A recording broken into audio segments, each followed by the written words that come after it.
കാസർഗോഡ് ശക്തമായ കടൽക്ഷോഭത്തിൽ റോഡ് തകർന്നു.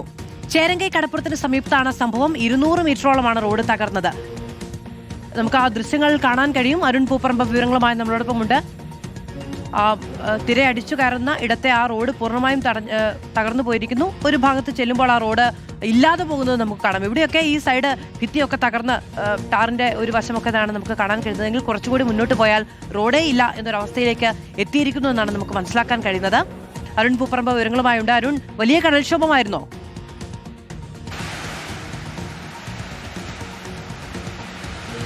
മാധു, ആ പ്രദേശത്ത് ചേരങ്കൈ മേഖലയിൽ അതിശക്തമായിട്ടുള്ള കടൽക്ഷോഭമാണ് ഉണ്ടായത്. കഴിഞ്ഞ ദിവസങ്ങളിലെല്ലാം ശക്തമായ മഴയെ തുടർന്ന് കടൽക്ഷോഭം രൂക്ഷമായിരുന്നു. ഇതേ തുടർന്നാണ് ചേരങ്കൈ കടപ്പുറത്ത് 200 മീറ്ററോളം റോഡ് തകർന്നത്.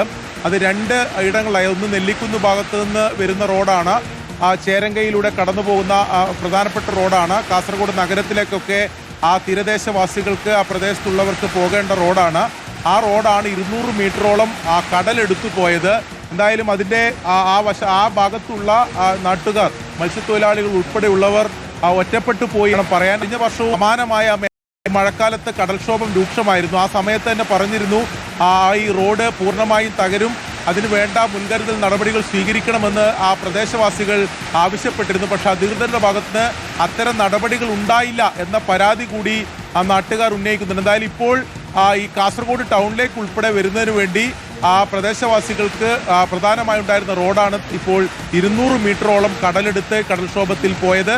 എന്തായാലും അതിൽ ഇനിയിപ്പോൾ ഈ റോഡ് പുനർനിർമ്മിക്കേണ്ടതുണ്ട്. പക്ഷേ ശക്തമായ മഴ തുടർന്നാൽ ഈ കടൽക്ഷോഭവും തുടരും. ആ ഘട്ടത്തിൽ റോഡ് പുനർനിർമ്മിക്കാൻ സാധിക്കില്ല. ഇനിയിപ്പോൾ ഈ കടൽക്ഷോഭം തടയുന്നതിന് വേണ്ടിയിട്ടുള്ള അടിയന്തര നടപടി സ്വീകരിക്കണം എന്നതാണ് പ്രദേശവാസികൾ ആവശ്യപ്പെടുന്നത്. നമുക്ക് ഈ വശത്തു നിന്ന് നോക്കിയാൽ നേരത്തെ പറഞ്ഞത് വളരെ വ്യക്തമായി കാണാം. റോഡ് തീർന്നു പോകുന്നത് നമുക്ക് കാണാൻ കഴിയും. ഒരു നടവഴി പോലും അവശേഷിക്കാതെ അത് തകർന്നു പോയിരിക്കുന്നു എന്നുള്ളതാണ്. നമുക്ക് നാട്ടുകാരുടെ പ്രതികരണം കൂടി കാണാം. എല്ലാ കൊല്ലവും ഇങ്ങനെ കടൽ വരും. അപ്പോൾ ഞങ്ങൾ കടലിൻ്റെ ആൾക്കാരാണ്. അപ്പോൾ കടലിൻ്റെ മക്കളാണ് ഞങ്ങൾ മത്സ്യത്തൊഴിലാളിയാണ്. അപ്പോൾ എല്ലാ കൊല്ലം ഇങ്ങനെ പറഞ്ഞിട്ട് ഇങ്ങനെ ഒപ്പിച്ച് ഇതാക്കി പോകും.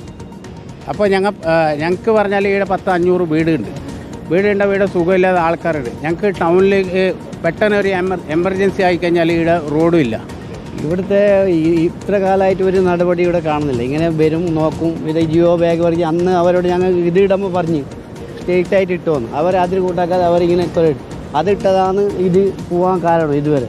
ഇപ്പം നമുക്ക് ഇതൊരു വഴി അല്ലാതെ വേറൊരു വഴി ഇവിടെ ഇല്ല.